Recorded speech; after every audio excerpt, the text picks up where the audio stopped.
Sports. I'm Jenny Taft here with Skip Bayless and Shannon Sharp. Good morning. I'm feeling doing well. I tried to warn you about my Cowboys. I tried to warn you about your Ravens. And speaking of Dallas, how about them Cowboys? Woo! My sister called me late. Show's over. I'm done. That's all I needed. You know what my sister did? My sister stayed up. It was like 11:45. She called me last night. Skip gonna get you.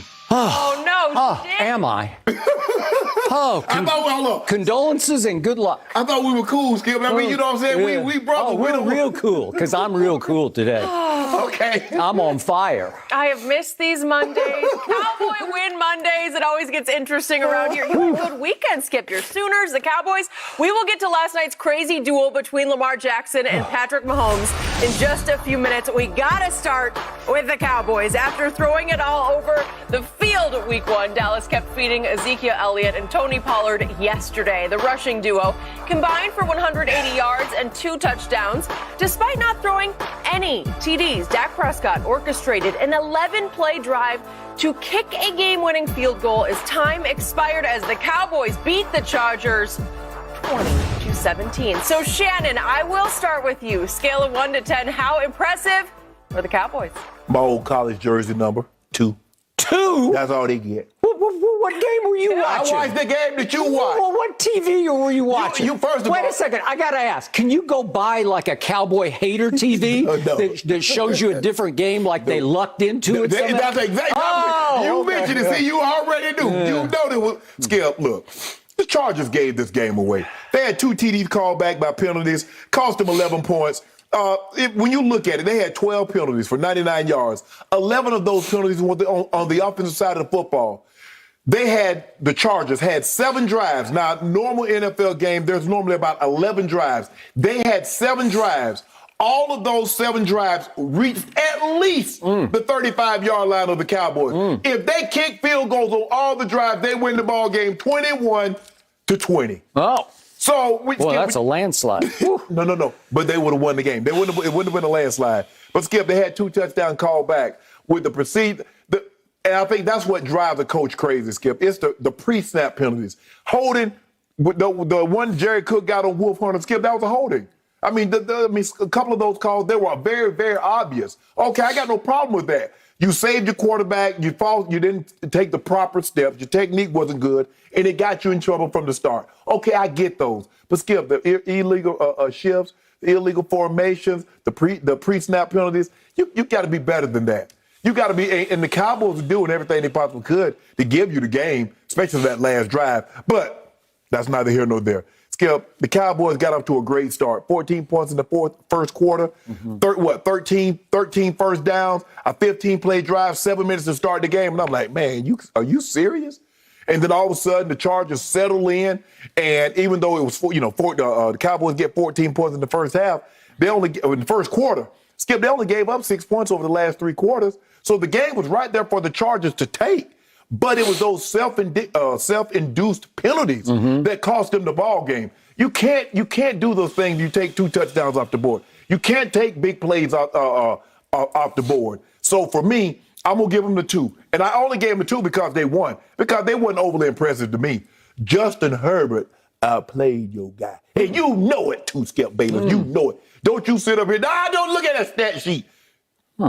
But that's okay. You know what today? I see one guy's QBR, my guy's was 42, your guy's was 34. So QBR says Dak outplayed Justin Herbert. 42? You have it with a 42? Well, it's not great, but it was good enough in the end to win the game. And by the way, my guy on the final drive went 5 for 5, and that equals $75 million man. He lived up to his money. All I'm saying Thank you. I gave you a 2, but I thought the Chargers did a lot of damage, self-inflicted damage, that cost them to lose the ball game. It's your day. Enjoy your day. Yeah. Everybody has one, but your day is coming. And now it is my turn.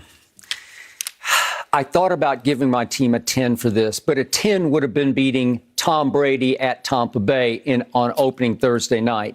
So that forces me back 1 notch to a 9. This was a 9 on a scale of 10 when it comes to victories, because I told you all week it was against all odds. What happened all week long? What drove me nearly to the edge of the cliff? Every day, every hour, I looked at my phone and we lost somebody else. We lost another starter to injury or to COVID or to suspension, to the point that we were down 5 starters on defense alone. We lost both our bookend defensive end pass rushers. We were without our safety, Donovan Wilson. I can go on and on. We were without our right tackle, Lyle Collins. And by the way, our stand-in right tackle, I didn't hear his name called. Did you hear anything about Terrence Steele? I think the man of steel held up pretty well, didn't he?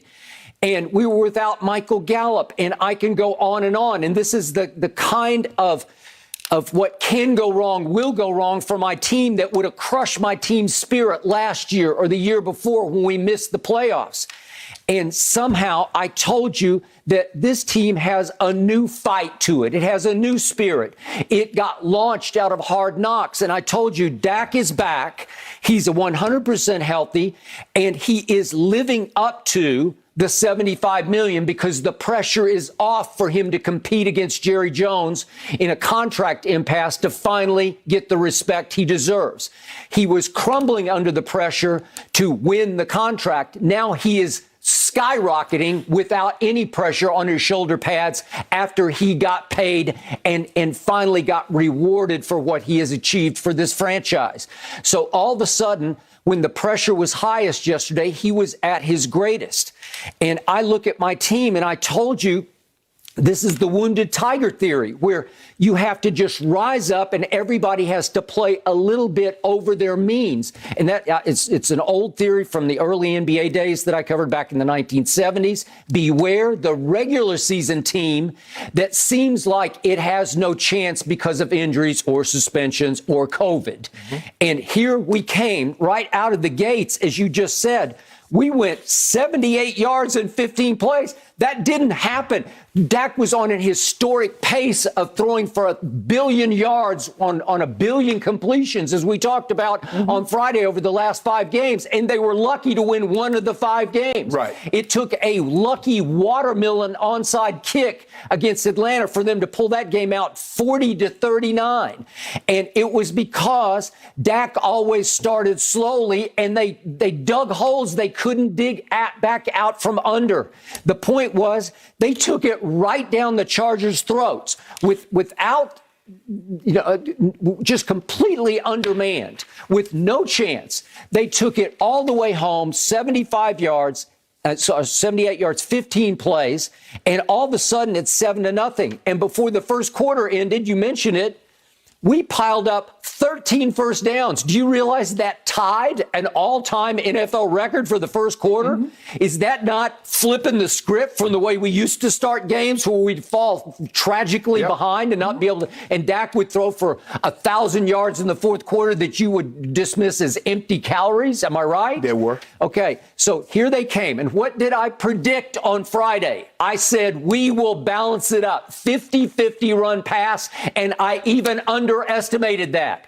Do you realize that we ran it 31 times and we threw it only 27 times? The Dak Prescott who threw 58 passes at Tampa Bay while we ran it only 18 times, just threw it 27 times. That's less than half what he threw at Tampa Bay. Do you realize we actually ran the ball 31 times? And do you realize that my little man, Tony Pollard, who I keep telling you has a gear that Zeke just doesn't have anymore, do you realize he went 13 times for 109 yards? It was the breakout star of the game, right? And do you realize that a man that you loved before the draft even more than I did, Micah Parsons, what did I say? What did I predict had to happen on Friday? I said he has to put his hand in the, so to speak, dirt.